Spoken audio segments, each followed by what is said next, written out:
నా పేరు మారుబోయిన జనార్దన్ గౌడ్, నెల్లూరు జిల్లా తెలుగుదేశం పార్టీ గౌడ్ సంఘ నాయకులు మరియు పల్లుగీత సొసైటీ ప్రెసిడెంట్గా ఉన్నాను. ఈరోజు మా గౌడ్ కుటుంబాలు రాష్ట్రంలో 20 లక్షలు పైగా ఉన్నాయి. ఈరోజు కళ్ళు వృత్తి మీద ఆధారపడి జీవించే కుటుంబాలు 1 లక్ష కుటుంబాల పైగా ఉన్నాయి.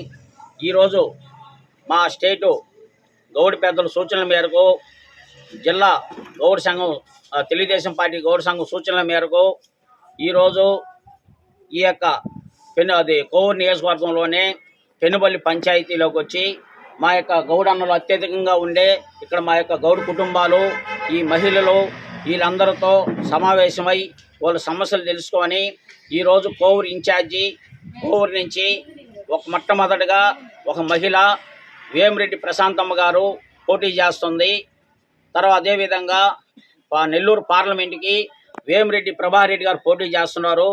దానివల్ల మనం గత తెలుగుదేశం గవర్నమెంట్లో అంటే మన కీర్తిశేషులు స్వర్గీయ నందమూరి తారక రామారావు గారు అప్పుడు తెలుగుదేశం పార్టీ స్థాపించినాడు.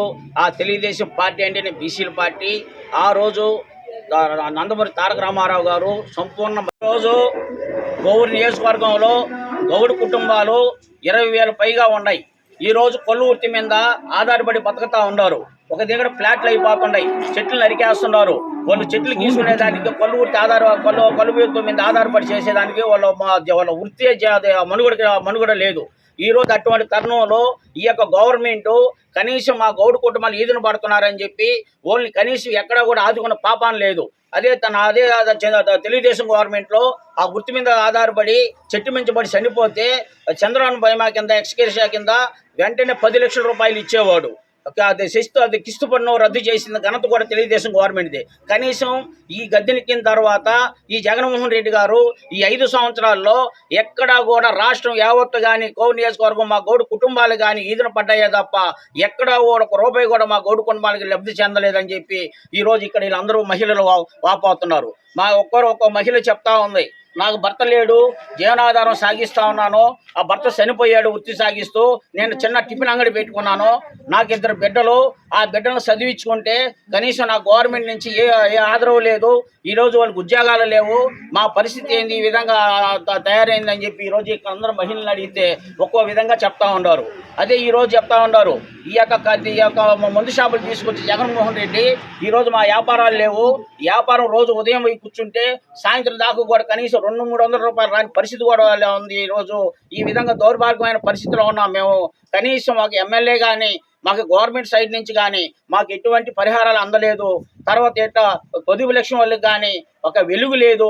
వాళ్ళకి సరిగ్గా వాళ్ళకి లోన్లు కూడా ఇవ్వటం లేదని చెప్పి ఈ యొక్క మహిళలందరూ కూడా ఇప్పుడు ఇక్కడికి వచ్చిన తర్వాత వాళ్ళ సమస్యలు మనకు చెప్పడం జరిగింది. అంటే టోటల్గా చెప్పాలంటే మా గౌడ్ కుటుంబాలకి ఎక్కడ మొత్తం తెలుగుదేశం గవర్నమెంట్లోనే మంచి సంక్షేమ పథకాలు అందినాయి, మంచి లబ్ధి చేకూరిందే తప్ప ఈ యొక్క 5 సంవత్సరాల్లో వైకాపా ప్రభుత్వంలో మాకు ఎటువంటి గౌడ్ కుటుంబాలకి న్యాయం జరగలేదని చెప్పి ఇక్కడ పెనుబల్లి గ్రామంలో ఉండే మహిళలందరూ కూడా వాపోయారు. అనేక సార్లు గౌడ్ కుటుంబాల గురించి మేము గవర్నమెంట్కి రిప్రజెంటేషన్ ఇవ్వడం జరిగింది. గవర్నమెంట్కి వెళ్ళాం, గౌడ్ పెద్దల ద్వారా వెళ్ళాం, రిప్రజెంటేషన్ ఇవ్వడం జరిగింది. ఎక్కడ కూడా గౌడ్ కుటుంబాలకి వాడు పడిపి చనిపోయిన వాళ్ళకి కానీ 1 రూపాయి కూడా, వేలాది మంది చనిపోతే రాష్ట్రంలో 1 రూపాయి కూడా ఈరోజు ఇవ్వలేని పరిస్థితి ఏర్పడింది. పేరుకి జీవోలు తీసుకొచ్చాడు, గౌడ్ కార్పొరేషన్ పెట్టాడు, సంతోషపడ్డాం. మాకు గౌడ్ కార్పొరేషన్ పెట్టాడు, మాకు బ్రహ్మాండంగా కొన్ని లక్షల ఫండ్స్ ఇస్తాడు.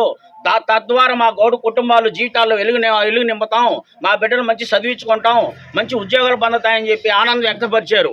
కానీ ఆ యొక్క గౌడ్ కార్పొరేషన్ పెట్టి చైర్మన్ ఇచ్చాడు, డైరెక్టర్కి ఇచ్చాడు. కానీ విధులు లేని కార్పొరేషన్ ఇచ్చాడే తప్ప ఈ కార్పొరేషన్ మాకు ఎందుకు ఏ ఒక్క మహిళకైనా కార్పొరేషన్ ద్వారా ఒక లోన్ వచ్చిందని చెప్పేసి మీ మీడియా మూలంగా ఒకసారి మీ మహిళలు మీరే అడగొచ్చు అని చెప్తా ఉన్నాను.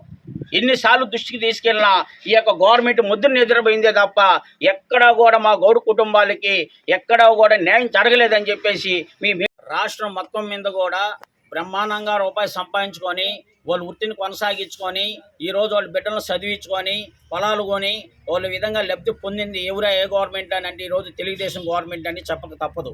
ఈరోజు అదేవిధంగా ఈయన ఒక్కసారి అని చెప్పి మా యొక్క గౌడన్నల్ని మోసం చేసి ఓటు వేయించుకొని ఈరోజు ఎక్కడా కూడా గౌడన్నలు కొల్లు గీసి చెట్టు మించి పడిపి చనిపోతే వాళ్ళ యొక్క భార్య వాళ్ళ బిడ్డలు అనాథులై ఈరోజు వాళ్ళు అవస్థ పడతా ఉన్నారు. వాళ్ళ బిడ్డలు చదివించుకున్నా కూడా వాళ్ళ బిడ్డలకు ఉద్యోగాలు లేక ఈరోజు ఈదును పడితే కనీసం ఈ యొక్క గవర్నమెంట్, ఈ యొక్క జగన్మోహన్ రెడ్డి గవర్నమెంట్ ముద్దు నిద్రపోతుందనంటే ఇంతకన్నా మీకు ఏం కావాలని చెప్పి నేను అడుగుతా ఉన్నా.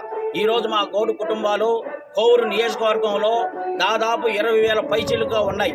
నేను ఈ యొక్క కోవూరు నియోజకవర్గం ప్రతి గ్రామంలో మా యొక్క గౌడు కుటుంబాలను కలిసి మన చంద్రబాబు నాయుడు గారు పెట్టిన పథకాల గురించి ఈ యొక్క మా గౌడు కుటుంబాలకు విన్నవించడం జరిగింది. తప్పనిసరిగా మన గౌడు ఈ యొక్క ఆడవాళ్ళు మొత్తము మా గౌడు కుటుంబాలందరూ కూడా తప్పనిసరిగా ఈసారి తెలుగుదేశం పార్టీని గెలిపించుకుంటాం. నారా చంద్రబాబు నాయుడు గారిని ముఖ్యమంత్రి చేసుకుంటాం. అదేవిధంగా వేమిరెడ్డి ప్రశాంత్ అమ్మ గారిని ఎమ్మెల్యేగా చేసుకుంటాం. వేమిరెడ్డి ప్రభాకర్ రెడ్డి గారిని ఎంపీగా చేసుకుంటాం అని చెప్పి ఇక్కడ అందరూ కూడా మనకు భరోసా ఇవ్వడం జరిగింది. అదేవిధంగా ఈరోజు ఇంకా కోవూరు నియోజకవర్గంలో ప్రతి గ్రామంలో కూడా తిరుగుతాం. మా యొక్క గౌడు కుటుంబాలని అందరిని కూడా కలయిక చేస్తాం. వాళ్ళు ఆత్మీయ సమావేశం పెట్టి వాళ్ళ సమస్యలు చెప్తాం.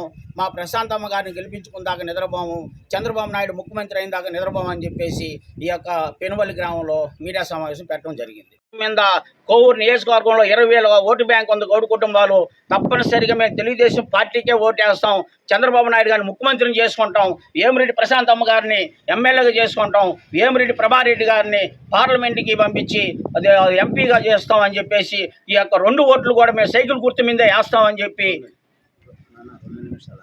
ఈ యొక్క పెనుబల్లి గ్రామంలో ఇక్కడ ఉండే మన తెలుగుదేశం పార్టీ యువకులు ఇక్కడ వీళ్ళందరితో కోఆర్డినేషన్ చేసుకొని వీళ్ళ సమస్యలు తెలుసుకుంటే ఇక్కడ ఉండే మహిళలందరూ కూడా వాపోతూ ఉన్నారు. మేము 5 సంవత్సరాలు ఇబ్బంది పడ్డాం. మాకు ₹1 కూడా మాకు కానీ మా బిడ్డలు కానీ ఎక్కడా కూడా మాకు ఒక లోన్ లేదు, ఒక సబ్సిడీ లోన్ లేవు, ఎక్కడ మాకు లోన్లు ఇవ్వలేదు. చెట్లు గీసుకుని చెట్లు కూడా లేవు. ఎమ్మెల్యే దృష్టి తీసుకున్నా ఏం రాలేదు. కానీ గవర్నమెంట్ దృష్టికి సీఎం గారికి తీసుకెళ్ళినా కూడా మాకు ఏం న్యాయం జరగలేదని చెప్పి ఈ యొక్క గౌడు కుటుంబాలు ఈ విధంగా మీ యొక్క మీడియా మూలంగా వాపోవడం జరిగింది.